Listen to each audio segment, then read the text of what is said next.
ভুলে যাও। ভুলে যাওয়ার চেয়ে ভালো কিছু নেই।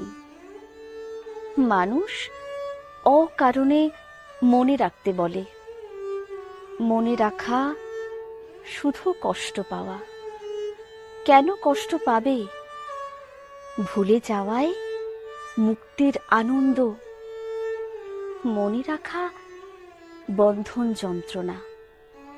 এই মনে রাখা থেকে মুক্তি পেয়ে ব্যাসদেব জন্মেই কবি। এই মোহবন্ধন ছিন্ন করেই বুদ্ধের নির্বাণ লাভ। ভুলে যাও।